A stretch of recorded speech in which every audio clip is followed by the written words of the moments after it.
pendant que ma femme était en voyage d'affaires, j'ai décidé de la surprendre en remplaçant la baignoire. Mais quand j'ai sorti l'ancienne, je l'ai accidentellement laissée tomber. Ce qui en est tombé m'a laissé figé. La baignoire s'est fissurée sur mon allée et quelque chose enveloppé de plastique en a glissé. Je me souviens du son avant toute chose. Le froissement sec, et l'idée que cela n'avait rien à faire là. Je suis resté là, tenant une masse, fixant une vie que je ne reconnaissais plus. Je ne l'ai même pas ramassée tout de suite. Je suis resté là à regarder cette baignoire déchirée comme si elle m'avait répondu. On passe 18 ans dans une maison, on pense en connaître chaque recoin.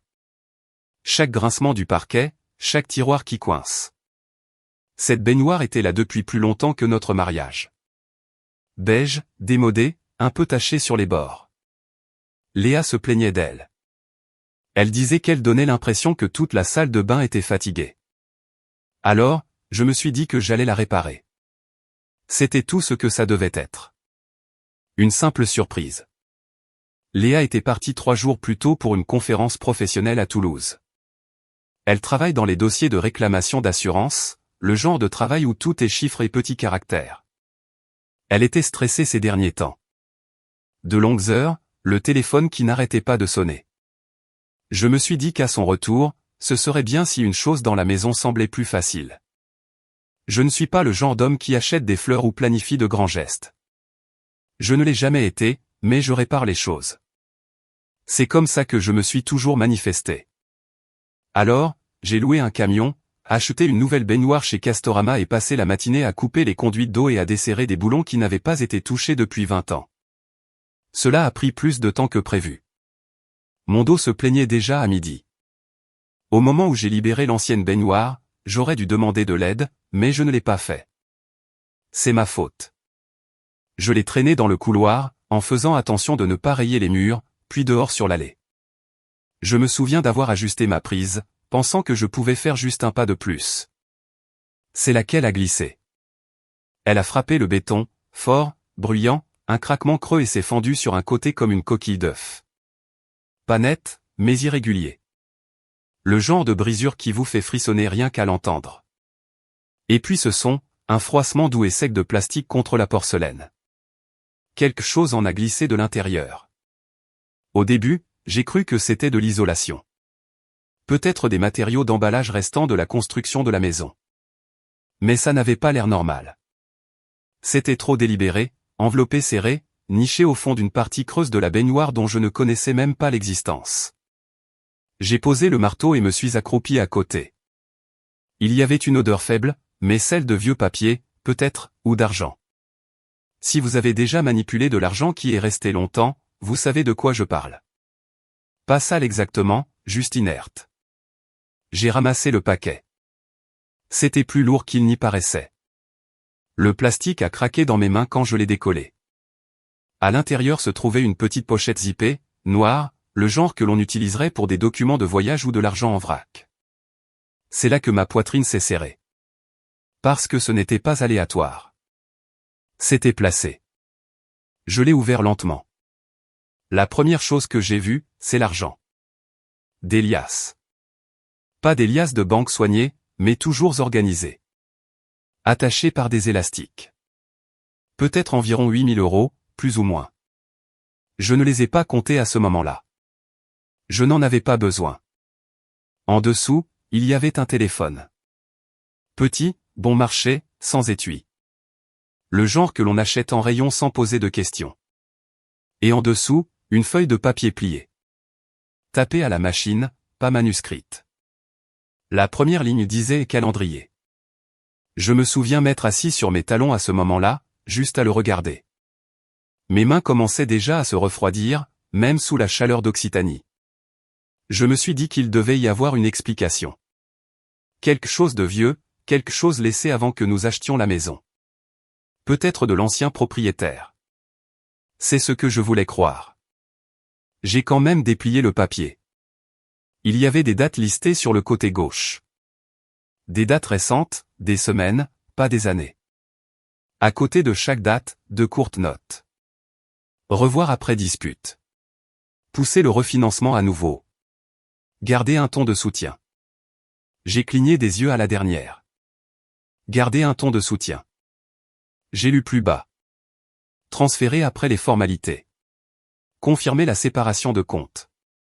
Et près du bas. Dernière étape. Aucun détail, juste cela. J'ai senti quelque chose bouger dans ma poitrine. Pas une douleur aiguë.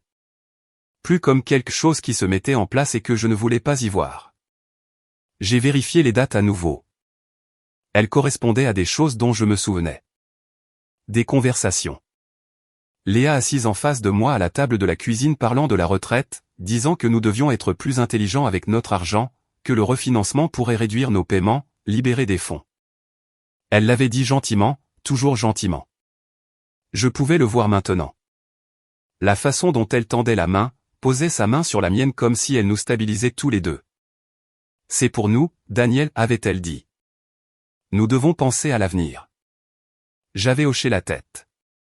Parce que c'est ce que l'on fait après 18 ans. On fait confiance à la personne assise en face de soi. J'ai regardé le papier. Ce n'était pas une suggestion. C'était une séquence, un plan.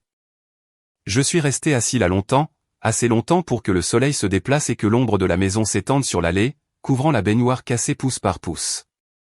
Finalement, j'ai pris le téléphone, appuyé sur le bouton d'alimentation. Il s'est allumé. Pas de code. C'était peut-être le pire, car cela signifiait que celui qui l'avait caché ne s'attendait pas à ce que quelqu'un d'autre le trouve. Je n'ai encore rien ouvert. Je n'étais pas prêt. Au lieu de cela, j'ai regardé la baignoire, la fissure qui la parcourait sur le côté, l'espace creux où le paquet avait été rangé.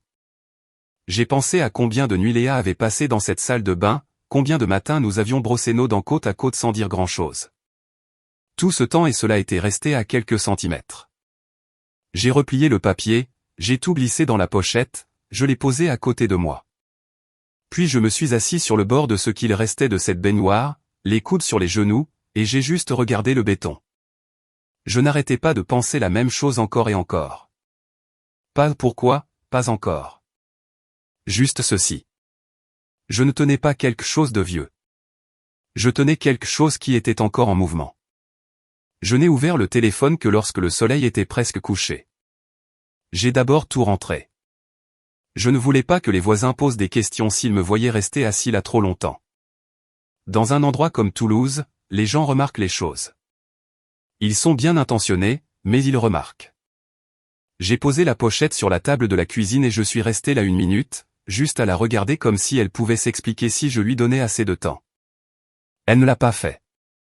Alors, j'ai fait du café, noir, comme je l'ai eu tous les matins depuis 30 ans. Mes mains étaient stables en faisant cela. Mémoire musculaire, confort de la routine. Puis je me suis assis, j'ai rapproché le téléphone et je l'ai rallumé. Pas d'écran de verrouillage, juste un affichage d'accueil simple. Quelques applications, messages, appels, rien de fantaisiste. Cela a presque aggravé les choses. J'ai ouvert les messages en premier. Il n'y avait pas beaucoup de fils de discussion, juste un qui comptait. Enregistré sous les initiales, Monsieur D. J'ai tapé dessus. Le message le plus récent datait du matin même. Monsieur D, toujours dans les délais.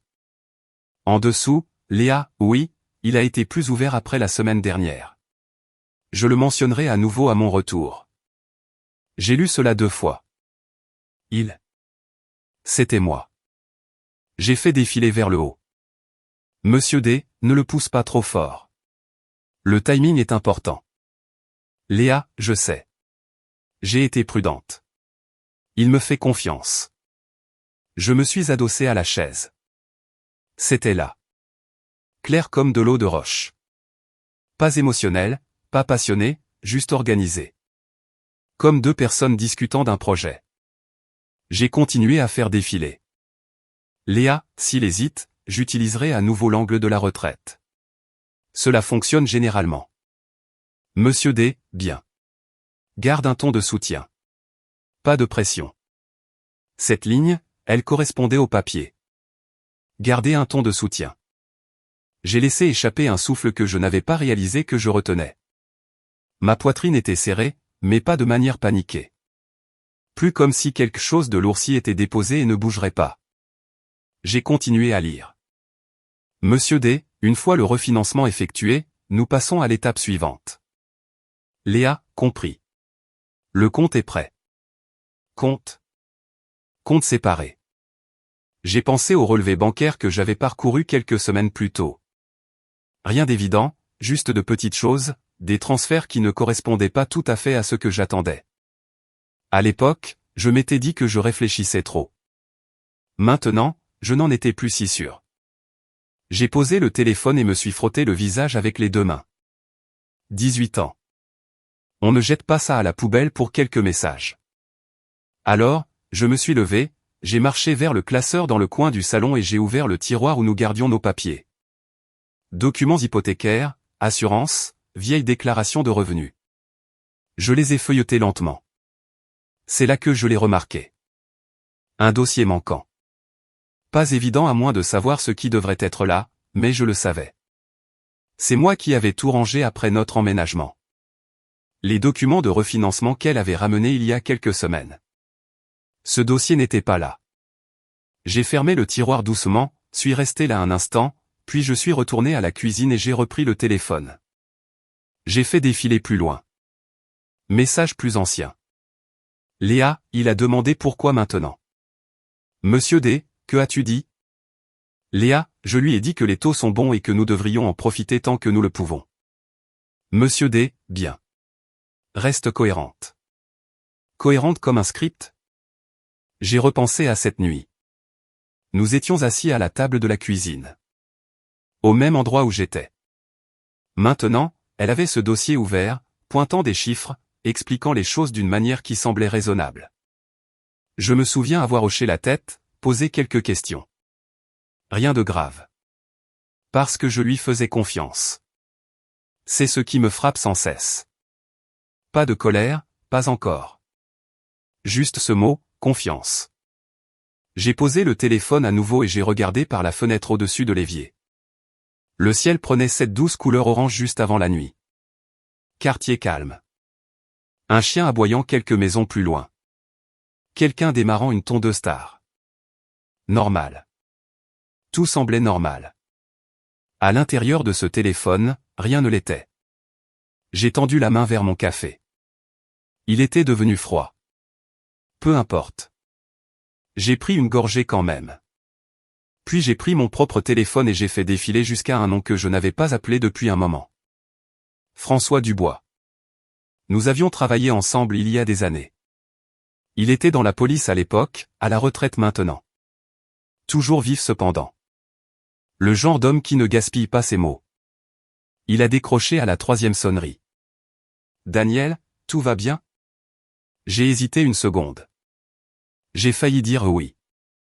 J'ai failli raccrocher. Puis j'ai regardé le téléphone de l'ombre posé sur ma table. Non, ai-je dit, pas vraiment.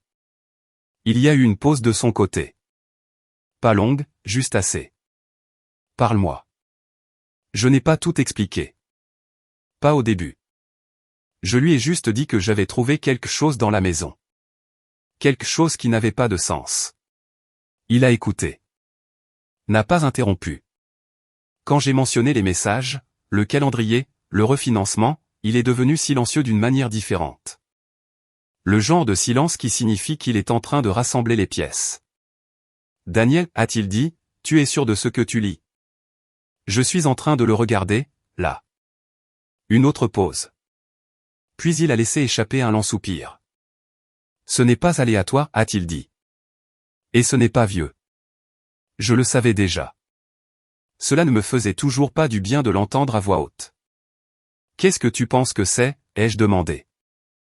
Il n'a pas répondu tout de suite. Quand il l'a fait, sa voix était calme. À notre âge, a-t-il dit, les gens ne trompent pas pour le sexe, Daniel. J'ai attendu. Ils trompent pour une meilleure sortie. J'ai fermé les yeux une seconde. J'ai laissé cela s'installer parce que cela correspondait. Trop bien. Cela ressemble à de la planification, a-t-il continué. Financière, contrôlée étape par étape. J'ai repensé aux mots sur ce papier. Calendrier. Oui, ai-je dit doucement. C'est ce que ça fait.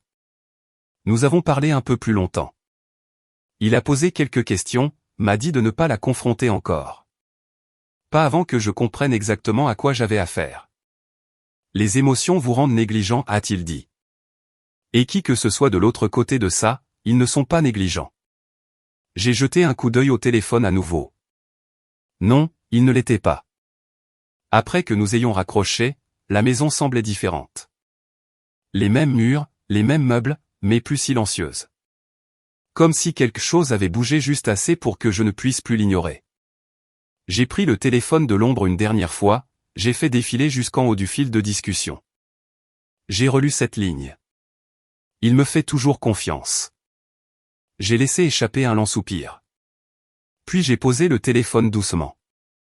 Oui, ai-je dit à la cuisine vide. Et pour la première fois depuis que la baignoire s'était fissurée, autre chose est apparue. Pas de colère. Pas encore. Juste une prise de conscience sourde et constante. Je n'avais pas fait attention. Et maintenant, je le faisais. Je n'ai pas beaucoup dormi cette nuit-là. Pas parce que je faisais les 100 pas ou que je démolissais la maison. Non. Je me suis couché comme d'habitude, sur le côté, un bras sous l'oreiller, mais mon esprit ne voulait pas se calmer. Chaque fois que je fermais les yeux, je revoyais ce papier. Le mot en haut, les dates alignées comme des marches d'un escalier que j'avais déjà gravi sans m'en rendre compte. Vers 3 heures du matin, je me suis levé, j'ai versé un verre d'eau, je me suis tenu à l'évier. La maison semblait différente dans l'obscurité, plus silencieuse, mais pas paisible. Plus comme si tout attendait. Je suis retourné à la cuisine et j'ai pris le téléphone de l'ombre. Si je devais faire ça, je devais arrêter de tourner autour du pot. Je devais comprendre. J'ai fait défiler les messages à nouveau, plus lentement cette fois. Pas seulement lire, mais chercher des schémas. Des lacunes de temps. C'est là que j'ai remarqué les appels. Des courts, 2 minutes, parfois moins, étalés sur des semaines, pas tard dans la nuit, pas cachés à des heures étranges. Mi-journée, début de soirée, fenêtre normale. Cela m'a dit quelque chose. Il ne se cachait pas émotionnellement. Il se coordonnait. J'ai vérifié le contact à nouveau. Monsieur D. Michel, ai-je dit à voix haute comme si le dire pouvait le rendre plus réel. Je suis allé à mon ordinateur portable, l'ai posé sur le comptoir de la cuisine et j'ai tapé le nom. Cela a pris quelques essais. Il y a beaucoup de Michel, mais Toulouse n'est pas si grande. Et une fois que j'ai ajouté finance à la recherche, quelque chose est apparu. Michel Duval, consultant financier, basé à Toulouse, juste quelques annuaires d'entreprises locales, quelques articles, rien de majeur, juste des mentions. Un titre a attiré mon attention. Consultant lié à une stratégie d'investissement contestée. Pas d'accusation, pas de condamnation, juste des questions. Je me suis penché en arrière et j'ai fixé l'écran. Bien sûr, ai-je marmonné. Ça correspondait trop bien. J'ai cliqué sur quelques pages de plus, j'ai trouvé une photo. Une 50aine d'années, soigné, le genre d'homme qui a l'air de gagner sa vie en expliquant des choses. Un sourire qui n'atteint pas tout à fait ses yeux. J'ai senti quelque chose bouger à nouveau. Pas de surprise. De la reconnaissance. Pas de lui exactement, mais du type. J'ai fermé l'ordinateur portable et j'ai repris le téléphone de l'ombre. J'ai fait défiler les messages. Monsieur D, ne précipite pas la dernière étape. Léa, je ne le ferai pas. Il est proche. Proche de quoi? Je suis resté là un moment, faisant tourner ce mot dans ma tête. Puis autre chose m'a frappé. Je n'étais pas le seul à pouvoir reconnaître ce nom. J'ai pris mon téléphone et j'ai rappelé François. Il a répondu plus vite cette fois. Tu as trouvé quelque chose? Peut-être, ai-je dit. Michel Duval, consultant financier de Toulouse. Ça te dit quelque chose? Il y a eu une pause. Puis un faible fredonnement à l'autre bout, il réfléchissait. Oui, a-t-il dit lentement. Le nom est déjà apparu. Rien de concret, mais pas net non plus. Ça colle. Quel est ton lien? Ma femme, ai-je dit. Silence. Puis, tu es sûr?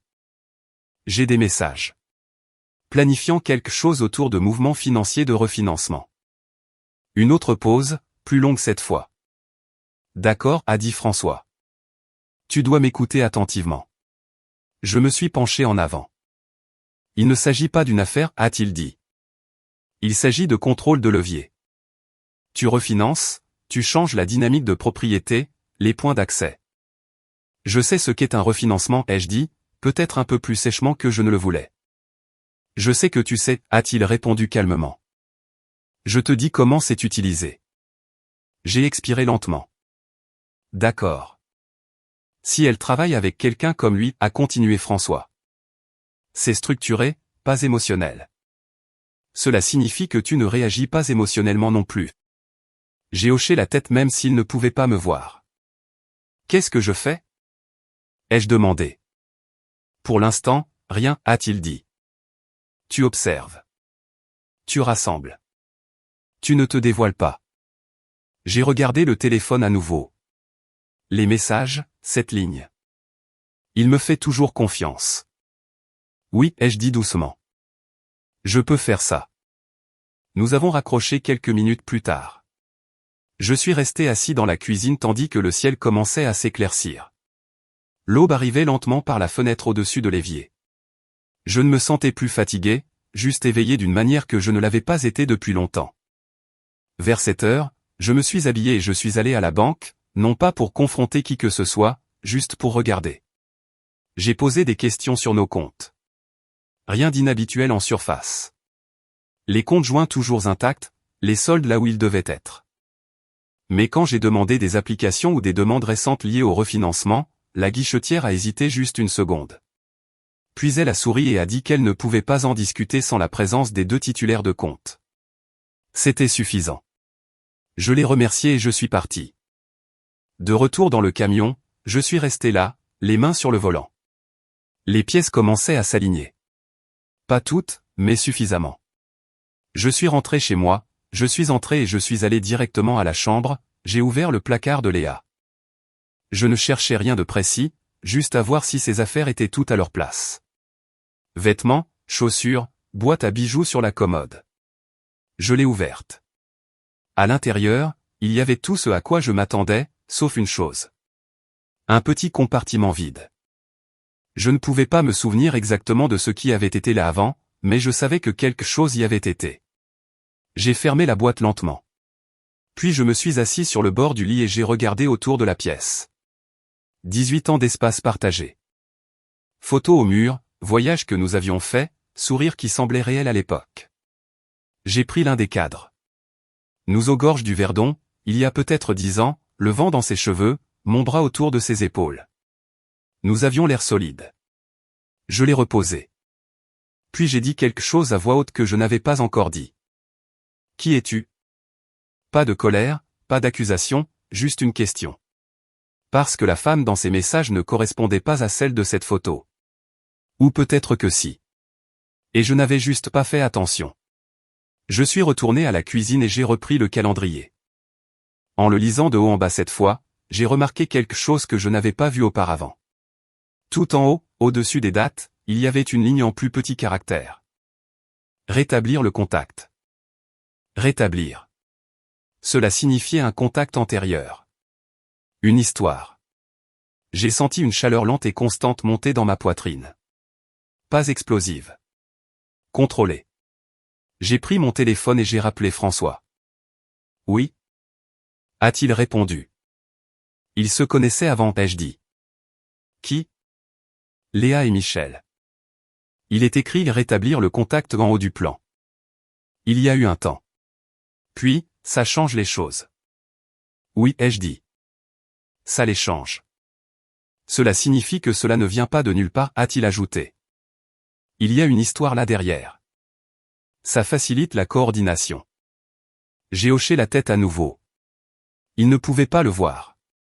Mais je l'ai fait quand même. Je ne vais pas la confronter, ai-je dit.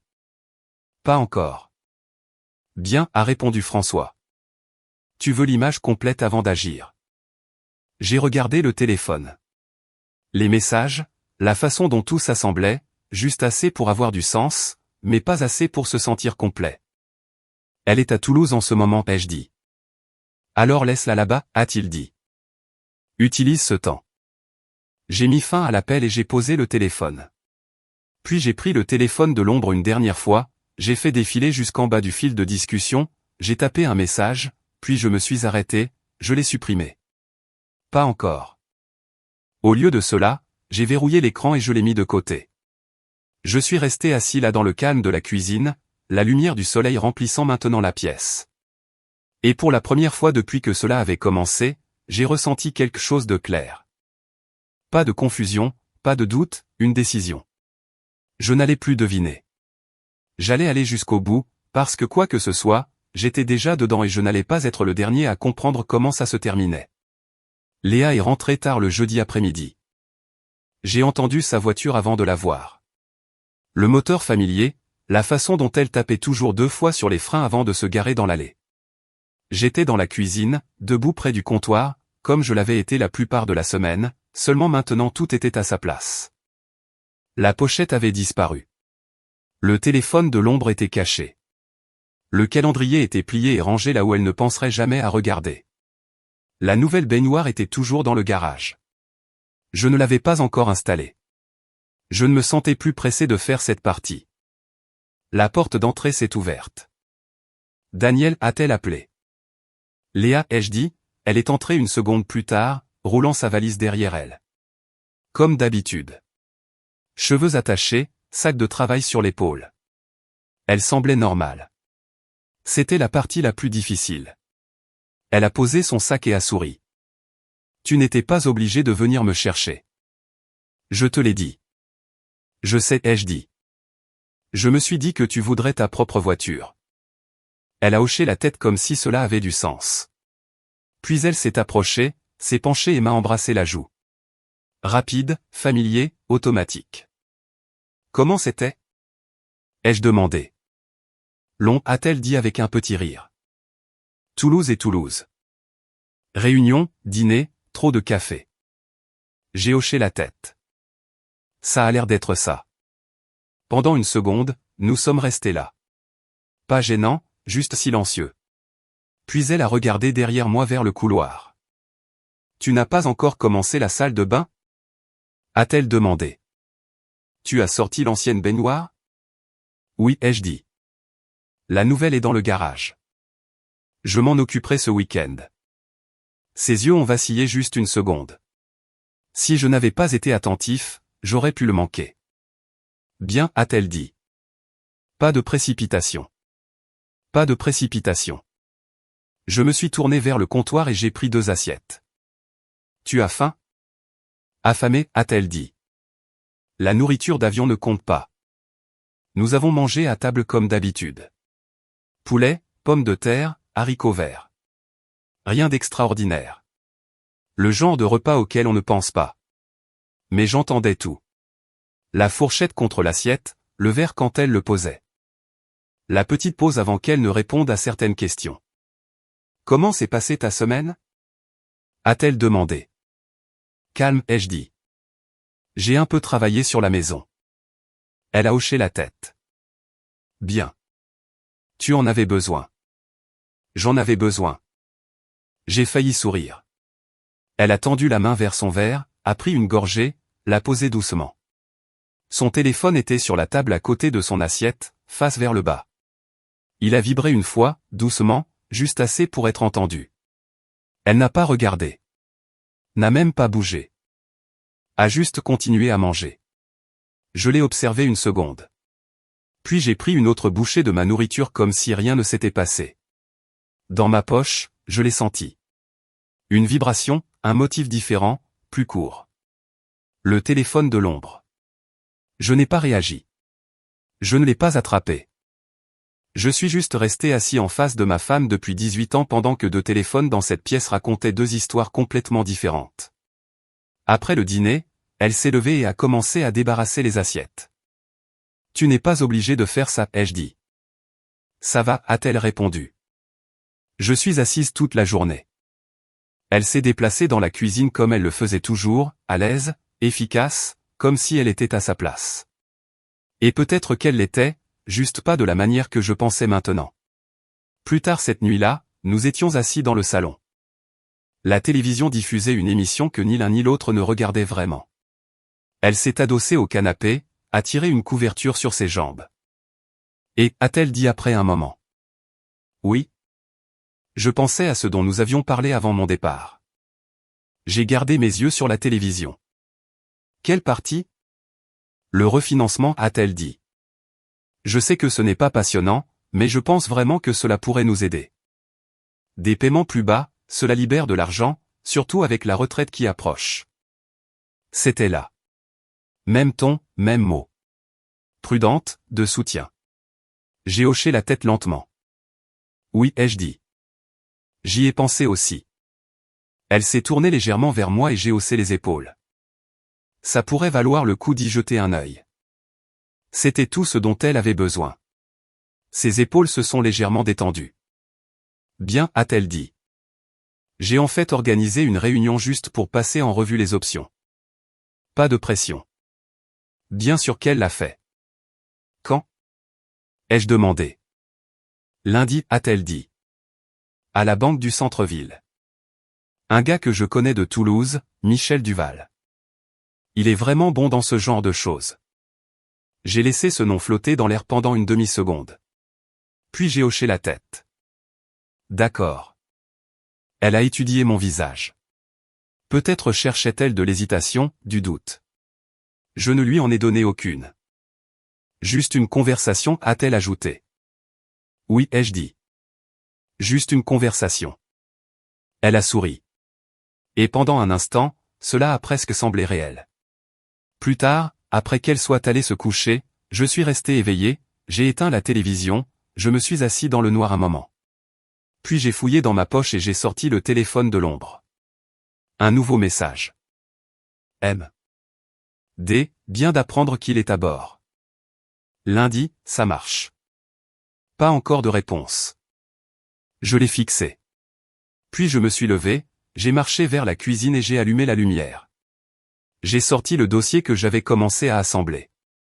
Copie de message, note, date, tout aligné, tout réel. J'ai ajouté le nouveau message à la pile. Puis j'ai pris mon téléphone et j'ai appelé Sophie Bertrand. Elle a répondu à la deuxième sonnerie. Monsieur Daniel? Sophie, ai-je dit. Nous sommes prêts pour lundi. Bien, a-t-elle répondu.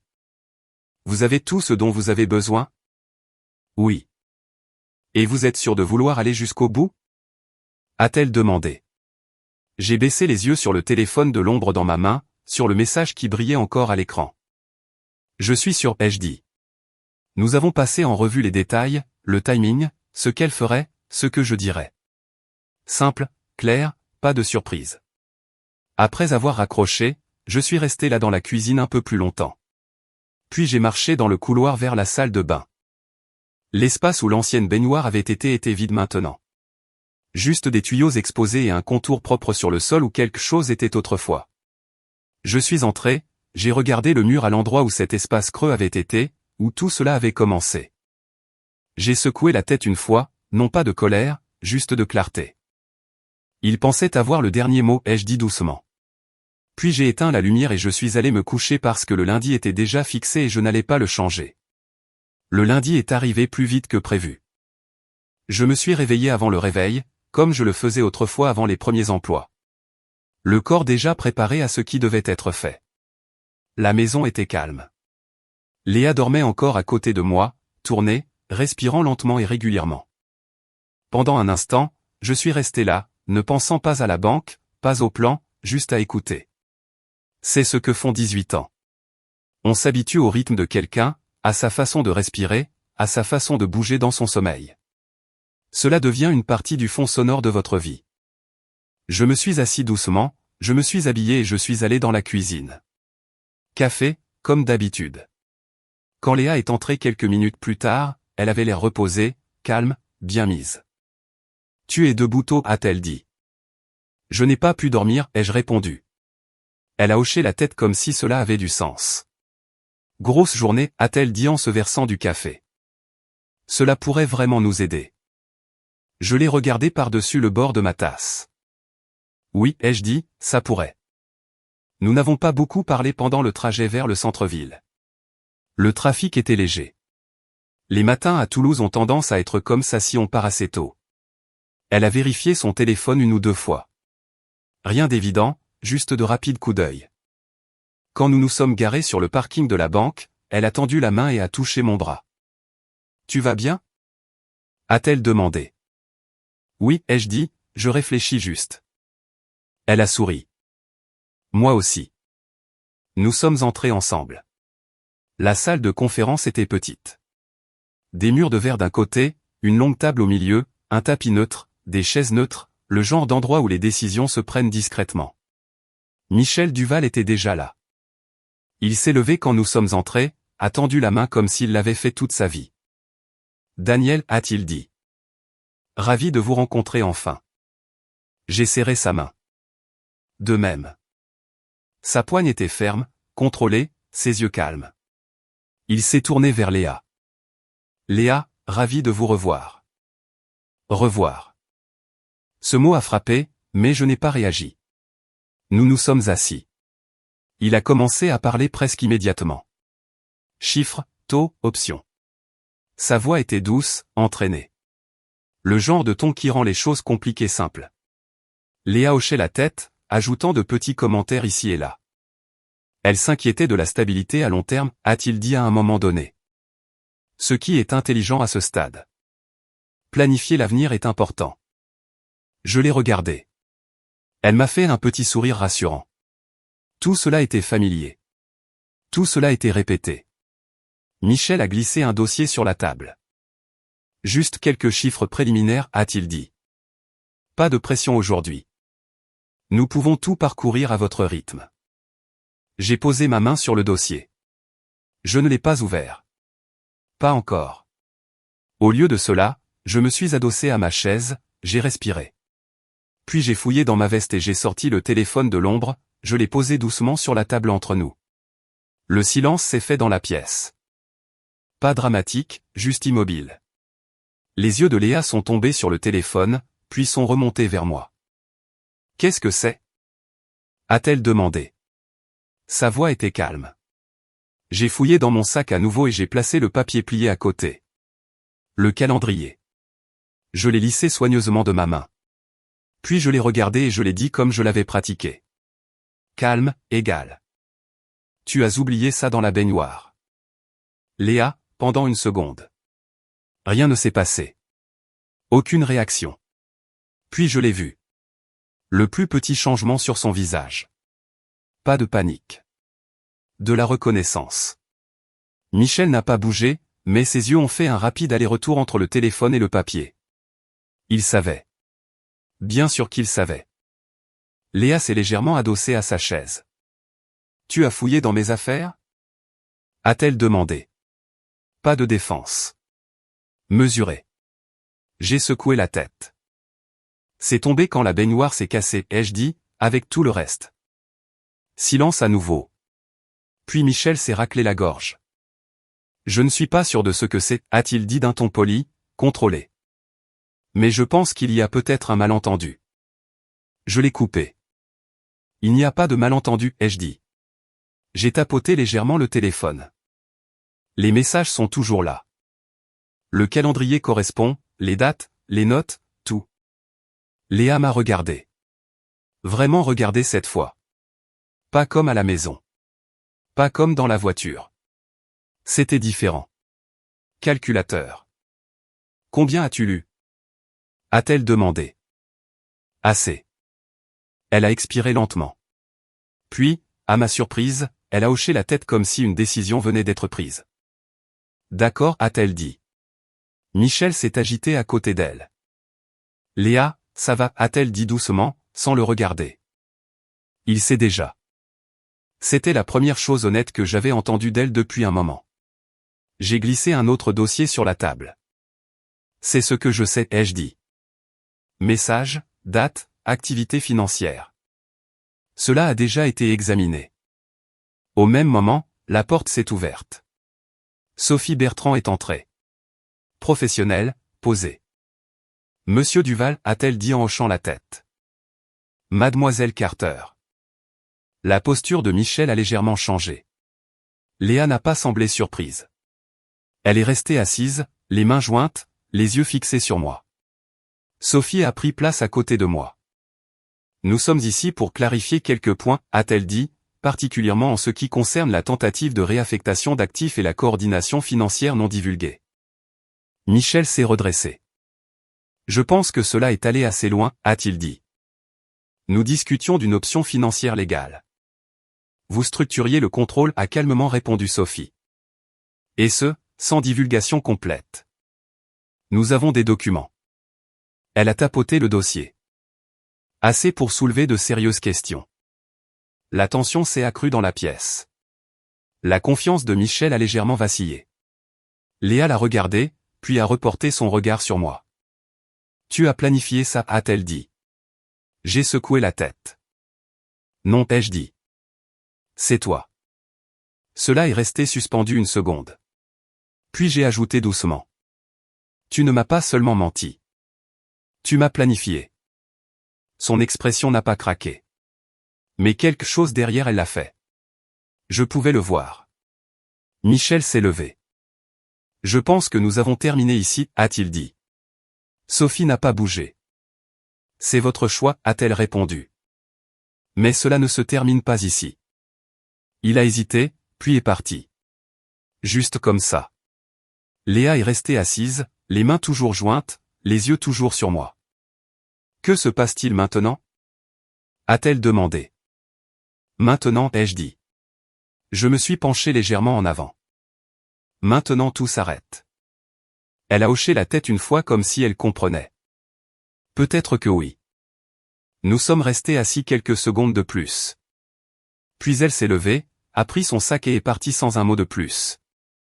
Je ne l'ai pas suivi. Je n'en avais pas besoin. Quelques semaines plus tard, la maison était à nouveau calme, mais pas le même genre de calme, différent, plus propre. La nouvelle baignoire était installée maintenant. Blanche, simple, rien d'extraordinaire. Je me suis tenu dans l'embrasure de la porte un matin, café à la main, juste à la regarder, pensant à la façon dont quelque chose de petit peut ouvrir quelque chose de grand. Je croyais autrefois que la confiance était quelque chose que l'on avait ou que l'on n'avait pas.